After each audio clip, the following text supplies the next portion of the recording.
এই আশ্রম ঘাটে হচ্ছে ব্রিজ হয়নি এখনো, এখানে সাঁকো আছে, সাঁকো দিয়ে আমরা এখন পার হব।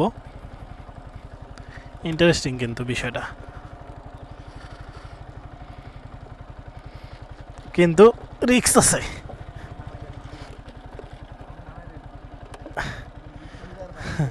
দাঁড়াতো হাসান,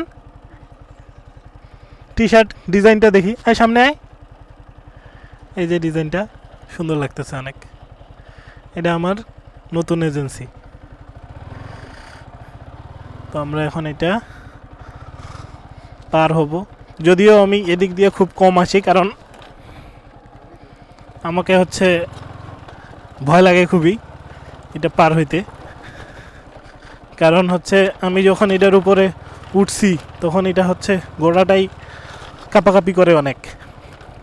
এই যে মনে হচ্ছে এই পরে গেলাম মনে হয়, এই পরে গেলাম মনে হয়, আর এটা অনেক ফাঁকা ফাঁকা দেখতেই পাচ্ছেন। ও মা গো, ভাঙি টাঙ্গি পড়ে যাবো নাকি রে।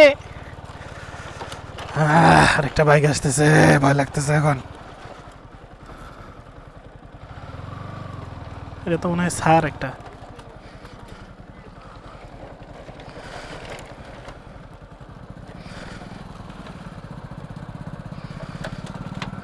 ওকে,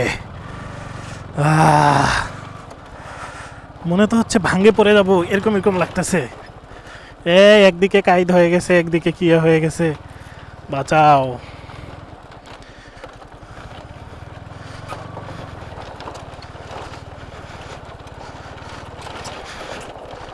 খুবই ভয় পাচ্ছি আমি, জাগে দিকে একটু শক্তপোক্ত আছে, মাঝখানে দেখে মনে হচ্ছে ভাঙে যাবে এটা।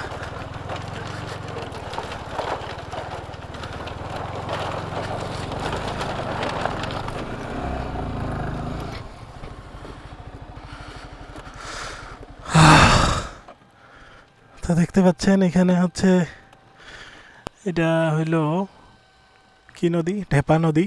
ঢেপা নদীর পারে হইল এইটা, এই যে সাঁকোটা। গাড়ি টাড়ি কিন্তু এদিক দিয়েই পার হয়, ভ্যানও পার হয় মেবি। কি এক্ষণে তো পরি যাবো ধরছি নুরে মুইরে।